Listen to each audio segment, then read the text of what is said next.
Hi, everyone. Welcome back to the Sedona International Film Festival 2024. I'm Tanya June Moore, and we're in our 30th year, and the films are better than ever.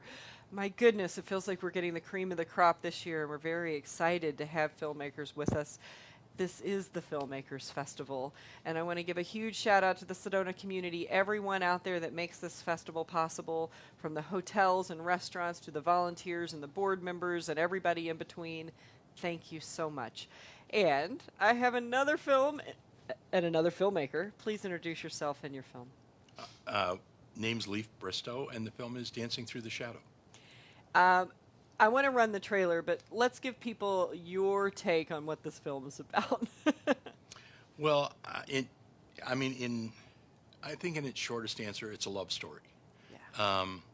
It's an incredible story of both one woman's rise above adversity and what her family had to endure to rise above those adversities together.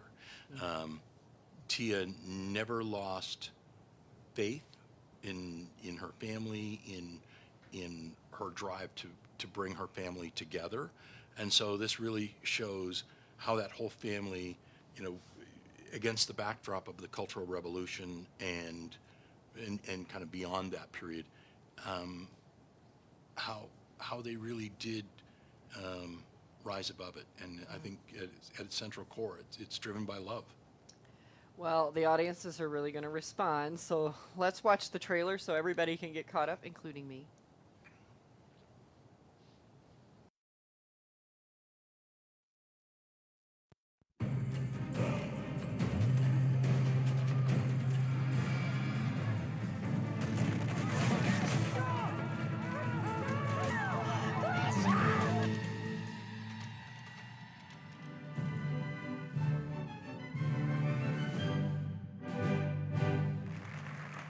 I met someone today. His name is Jason. He's shy, gentle. He's the most handsome man I've ever seen. Yeah, this thing with Jason, it's over now. You have a duty to obey your mother. I will choose a man, and you will marry him. I would not be forced into an arranged marriage. If you choose Jason, you'll be dead to me. We are the Red Guards. We are Chairman Mao's army, and we are taking control of the school. If you disobey us, we will kill you. Death to the enemies of Mao Zedong! You want me to make an example of you? I could leave you at the mercy of these Red Guards. No! Your boyfriend is going to be sent to a labor camp. I want to be your wife. Marrying me could put you into more danger. I don't care. I love you. When I get back at night, I just close my eyes and I dream of you.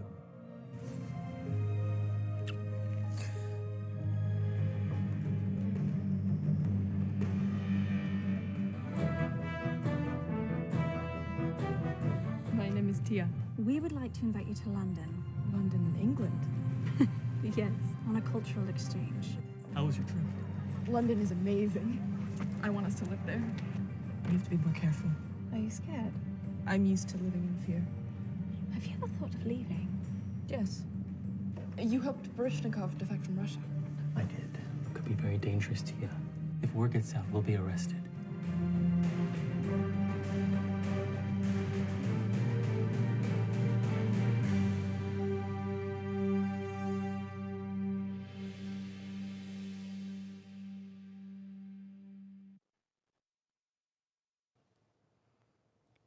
Welcome back. This is for sure going to be a favorite of the audiences here. When do you screen? Friday night at 7 o'clock. At SPAC, correct? At the Sedona Performing Arts Center? Yes. Man, there's a lot to unpack just in the trailer. How did this film come to you? Well, the young woman who plays Louise Turner in the movie, and it's really interesting, and it'll be fascinating to see the audience response, because I felt it the first time I watched the movie from beginning to end, because almost all of the performers in this movie are Chinese. Yes. and other Asian cultures. When all of a sudden this white character appeared almost an hour and a half into the movie, you just kind of go, what?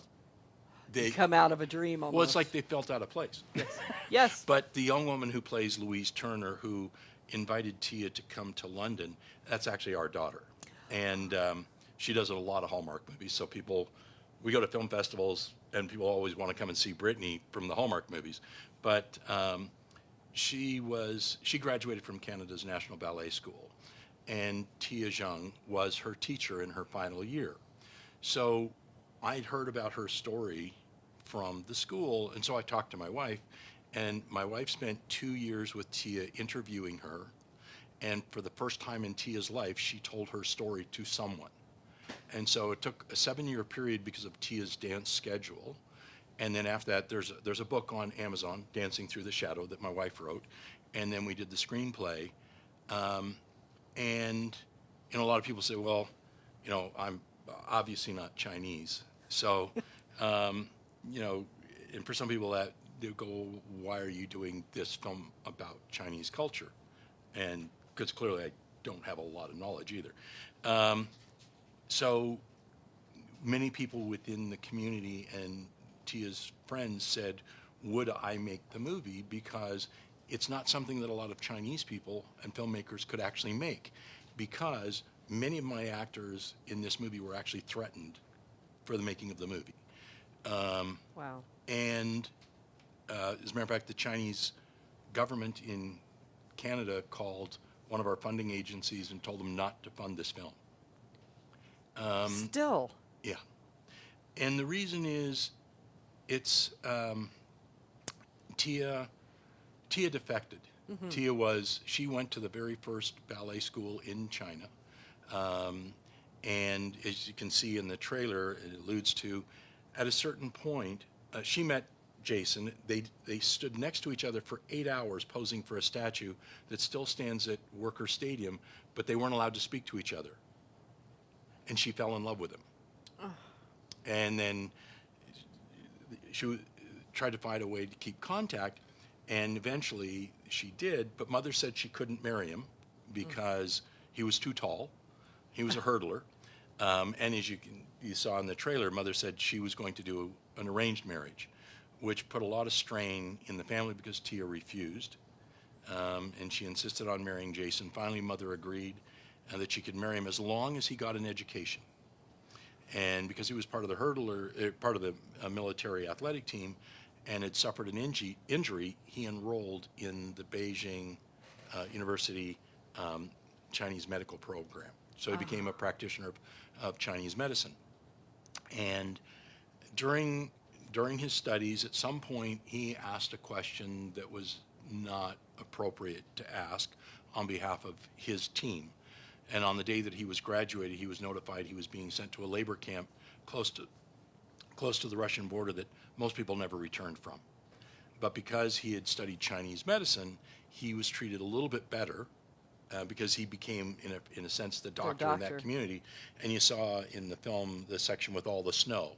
Well, we filmed that, and it was minus 30 degrees in Ontario, where we filmed that portion of it, to make it as authentic as we could. And Tia was given permission to go and see him. She came back, discovered that she was pregnant, and then at that time, Madame Mao, who also was in charge of culture, shut down all the dance schools and required that all the ballerinas go to labor camps to understand what it was like to do hard labor and be equivalent to the peasants. So Tia went, and she had to leave her child after 56 days. Wow. So that's the scene, a part of the scene you saw there. So she didn't really get to see her son almost at all in the first 3 years. And then eventually when she was allowed, and when they reopened the dance school at some point, and when they opened travel at the very end of the revolution, she was invited to go to London with a small group of dancers to showcase Chinese culture to that. And that was her first exposure to the West. To the West. Yeah. And in her upbringing, she thought, if you were Chinese and you left China, you would be killed. And so she got to London and she saw people in Chinatown and women with beautiful dresses walking, and nobody was trying to kill them. And so when she returned, she said, "We have to get out." And so it took, she and Jason finally were able to go on a, quote, cultural exchange. And then it took a number of years for them to get their son out. They ended up emigrating to Canada because the woman who created the National Ballet School in Canada was the woman that went to China to pick all of the students for the very first dance academy. So when Tia got to Toronto, she was hired by the National Ballet School and worked there until her retirement. Well, this is one of those epic stories. And we deserve good epic stories with a big win. Yeah. Thank you. Oh, it's my pleasure. I really can't wait to see how our audience takes this in. It's at the Sedona Performing Arts Center, so I'm sure the tickets are still available. Please come out and support this film. I think you're also going to definitely see it on streaming eventually. Where is it, like website-wise, or where can they keep up with your work and this film? Well, there's actually a website called it's dancingthroughtheshadow.com, which it profiles the book, has the trailer. It also has a documentary about the film is on that site. What I'm anticipating is that we're about to do a major one-year book campaign for it, which will also support the film, where we'll be releasing it in Canada probably late March in a number of very theaters. soon. Then we'll be releasing it in the U.S. in a few key markets, after which everything goes well. I have one of the major Hollywood distributors is going to take it out worldwide.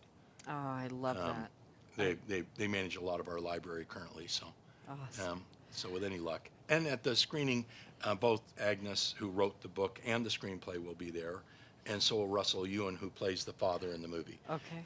So I think it'd be nice for audiences to have the opportunity to get his perspective as a Chinese actor working in a film like this and having to put up with me.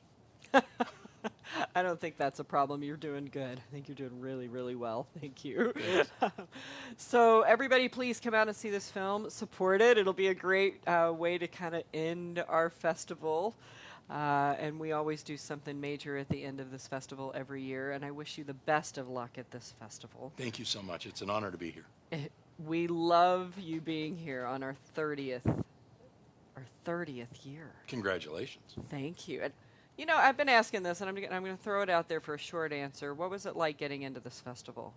I mean, was this one that you wanted to get into? Absolutely. You know, the Sedona Festival just has such a positive reputation and response when you say it. You know, even being in Toronto. Yes. I have a few friends that have been here with films over the years, and they always said this is like one of their favorite festivals ever, just because the surroundings are somewhat spiritual, and the community treats them with just such great respect. You heard it there. There's our soundbite, folks. I'm going to make sure that we send this over to our editing team. Thank you so much, truly, for being here and spending some time with me today. Okay. Please share out our content. Hashtag SIF30 this year. It helps the filmmakers. It helps the festival. And we can keep coming back with the most amazing films for you to see year after year. And we will be back tomorrow with our second to last day. See you then.